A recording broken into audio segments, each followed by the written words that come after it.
Right, guys. I just want to talk about this card for a moment.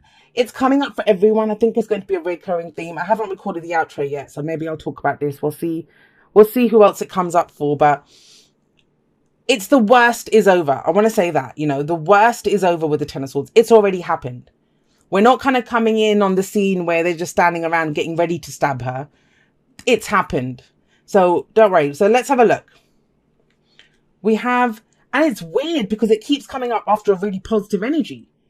So, and it's on its own, isolated. Maybe this week's just like that, just throwing everyone.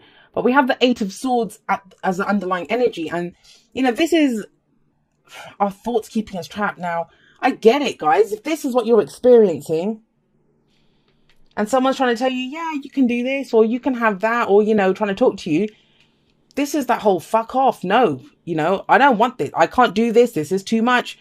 Not doing this. We've got that little voice in our head. I don't want to see it. I don't want to deal with it. I'm going through this. Whatever that chatter is, that's trapping you and saying, no, you have no options. There are no options here. And you might not feel like you have any options, because the Ten of Swords tells you, pull the 10 swords out, get up. It's a new day. Now, if someone actually told you to do that, you'll be, I can't do it. I just can't do this. The Eight of Swords talks about, as much as swords are our thoughts, our beliefs, our ideas, and how we communicate them, it's a card of non-communication. Think about it, it's a card of non-communication because you've got all those thoughts going in your head. And I always say the solution to the Eight of Swords is to speak it. And your reading is saying exactly the same thing because we have the Eight of Wands coming in. Guys, there's opportunities coming up. I'm going to say this to you, and hey, I'll go kick the universe on your behalf if you want. That's cool. But it's almost as if when you're feeling quite shitty and down this week, like, maybe you're in the aftermath of something, you're dealing with it, and it's like opportunities coming now. You're devastated, your pet cat just died or something, and you get the job offer of your life. And it's that kind of energy. That's what it feels like. That something awful happens, and yet there's opportunities. And and you don't want to talk because you've got all this kind of chatter in your head. And yet, hey, would you mind having a chat? We can have a quick chat online and doing whatever. And it's like, oh my God, do I have to? But you don't have to. But they are opportunities. Eight of Wands can be travel. It's opportunities coming in. It's communication. It's straightforward. It's good. I love the Eight of Wands as an energy. Things are picking up. Things are moving. I see it like the Chariot, because the Chariot is all about momentum and moving forward and driving forward. And that's the Eight of Wands is like that too. But it kind of feels like you're not going to be at your best when this comes in. But, you guys are Scorpio. Because we have that there, but look at the rest of this. So we have the Ten of Cups, right? As the past energy. Something that you kind of thought, oh God, you thought it was your happy ever after. Something that made you very happy. You have two tens here. Have a look at this. I know who this reading is for. If this doesn't resonate with you, then it's not for you. But this is for those people. Something has just ended. And not just maybe you're just now getting over it. But the Ten of Cups, it's in the past. The past can be last week, last month, last year. The significance is that it's affecting what's happening now. This is something that you thought was your happy ever after. This could be a family. This could be, some emotional fulfillment. You got what you wanted. A group of friends, a group of you together. You were so happy together. Really happy. But, maybe there's been an argument, and maybe that's what it is. I know there's been this over all energy, and I've been talking about this on Instagram, of people feeling kind of not great at this time. They're feeling vulnerable. They're uncertain about where they are. And so what they're doing is projecting that on other people. I talked about it in my outro last week as well, pointing fingers at other people. And I think there's a lot of nasty shit being said right now that people are going to regret afterwards. They will regret it. And that's what the Ten of Swords is saying to me. Everything was great. Everyone was playing happy families. And then there's always one, right, that has to go and ruin everything. And that's the Ten of Swords. Ten of Swords. But I don't know, Scorpio. It's kind of, because I saw that Queen of Wands. Remember I said, how's Scorpio? And then the Queen of Wands kind of showed herself to me. I think you guys are good. Like and I think Virgo got this too. No one's going to see it. No one will see it with you. You're going to you'll put on your, game face. You're going to get all dolled up and you will go deal with it. You'll go deal with it.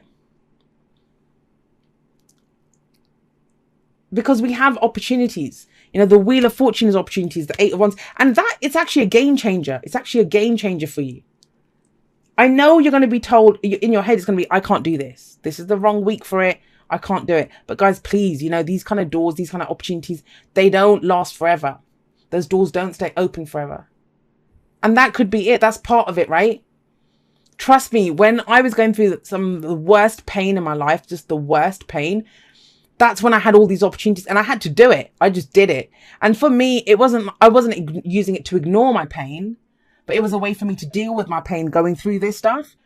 And I came out of the other end like this, how I am now, you know, just so much more confident. I'm not afraid. There's very little that I'm afraid of now.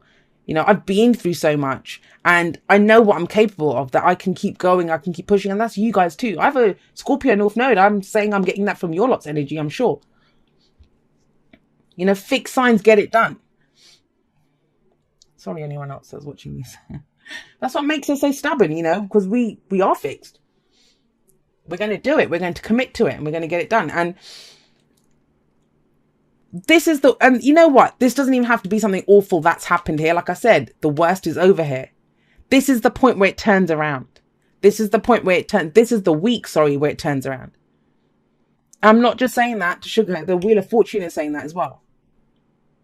I know you were happy, but it's time to go for something new. And the King of Wands is coming up to say that. You might be at rock bottom. And I think a lot of people this week are going to feel that. At some point this week, they're going to be like, this is just it. You know, there's nothing. I can't go any lower. Actually, in fact, most people don't say that because they're afraid they will go lower when they say that. But no, you guys, it's that feeling that I'm at rock bottom. But, you know, is that true? Is that real? Because you do have the Eight of Swords above it. Is that the inner saboteur saying it? But, you know, if we think it, if we feel it, it's real to us, right? It's true to us. But look what comes in here. So some of you might be dealing with a fire sign, Aries, Leo, Sagittarius. But remember, the signs don't own the cards. They lend the characteristics. But I think it's you guys because of that Queen of Wands that showed up when I was shuffling. The King of Wands, love him. You know, this guy knows how to put on a show, right? It's the card for Leo in particular, fixed energy. But he knows what he wants. He's going to go for it. He's confident. He's very entrepreneurial. He comes up with new ideas. He's very dynamic, very creative. He's always coming up with new things, you know. Well, let's do this. Let's do that. Amazing person to talk to if that's who you're talking to. You know, he's almost muse-like in that if you're feeling like this, a short conversation with this guy is going to get you buzzing. You're going to think, oh my God, yeah, the next album that I wanted to do, or that painting that I wanted to do, or yes, I can go create this. And I know I haven't been specific, but this can be relationship, work, whatever. The thing is, at first when I saw the Ten of Swords, I've been saying, you know, who's capable of hurting us like that? It's usually people that we love, right? But it can happen at work as well. And it's come up so many times now in readings. I'm starting to think it's an energy of next week when something like that happens. Like a few weeks ago, we kept getting the Eight of Wands, right? That was in the present. I know it's there, but yeah. So, and it might be you, that you kind of become the King of Wands, where you are very confident.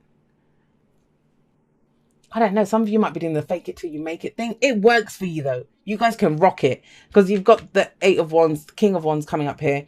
Fiery, creative, dynamic, sexy energy, guys. And then what's the advice? The advice is the Wheel of Fortune. It's telling you these are opportunities. You know, that wheel keeps turning. You don't know when that wheel will turn again. If you've gone through bad luck, you know, literally, this is what it's saying. If the good times don't last, because that didn't last, it's in the past, right? If the good times don't last, why would the bad times last? That's the Wheel of Fortune, literally what it's saying in your reading. Because it keeps turning. Keeps turning. The good times don't last. Why would the bad times last? Change is the only constant that we have. And you're coming into this place of stepping into your power, of being more creative or dealing with someone like that. But even dealing with someone like that, it gets you fired up. And there are opportunities here for whatever it is that you're trying to do, you know. It doesn't say it's the Wheel of Fortune. Fate doesn't just pick out, ooh, well, just sort your love life out, but work can suck. Do you know what I mean? It's up to you how you want to use that energy. I mean, think of creation and creative energy. Some people choose to have a baby with it. Some people choose to, you know, make music with it. Some people choose to start a business with it. You can do whatever you want with creative energy. Yeah. Well, here we go. Take a chance on love. When we start to love, our lives are changed forever. It does feel like a chance. It does feel like a chance because, like I said, you're stuck here. There could be opportunities coming in. And oh, it's literally, you will feel like, seriously, now? This is happening now? Yes, it's happening now. You know when you get that call and you've been like bloody face down in a tub of Haagen-Dazs for a week and you haven't changed your pajamas or something because you're just heartbroken and oh, nothing's working. And you get that call, hey, can you be here in half an hour? The company that you've always wanted to work at. Clean it up. Okay, so clean it up. I think such an awful way to say it as well. But clean it up. I think it's with this 10 of Swords. So whatever busted, whatever happened, whatever you were left down with, because remember I said it's about pulling the 10 swords up and getting up. Because there's an energy here of, I can't do it. I can't do it. But you can. And this might be a conversation. If someone's done this to you, I know. A lot of times, if someone did this to a Scorpio, you guys are on the warpath, right? But clean it up doesn't mean get rid of the body, guys. It's more, you know, whatever it is, however it's left, you clean that up. Because I can't see you going and making amends to someone. You might want to, right? Conversation, at least clear the air. But I don't get that. I feel like this is new energy coming in. There's new opportunities coming in for you. And so you have to clean away the old crap so you can allow it in, right? That's what the death card says. That's your card. If anyone knows about that, you guys know about that. All right, let's see. It says, dear you, what is true for you? Sorry, let me say that again. Dear you, what is true for you? Can you be impeccable with your word? Sure you can. As long as it's not used to manipulate others, the truth can set everyone free. Let go of the results, let go of your fears, and allow the truth to empower you and others. This will set into motion a kind of change that will be supportive of you and loving and all kinds of prosperous. This is not a time to compromise and hide your truth from others. Yeah, guys, this is not... I know the timing sucks. That's all I can say. And hide your truth from others. Whatever it is you want, go for it and be clear in your motives, especially with yourself. You'll be so happy you did. This is a time where you will tap into the power to co-create and manifest your best life. Doesn't that feel amazing? And the results, miraculous. When you tell the truth and ask the same of others, you can learn a lot from life's bountiful lessons and achieve your dreams. Love you always. And that's this. Wands are manifestation energy. It's the energy that we put out into the world, right? This could be that speaking your truth, clearing things up, cleaning it up, right? Going forward. Because the wheel is turning. That's new opportunities coming. That's fate stepping in. But we must turn fate into destiny with our own free will. So please, if you guys get any opportunities this week, grab it with both hands. Even if you've been in those pajamas for a week or whatever, right? Love you guys.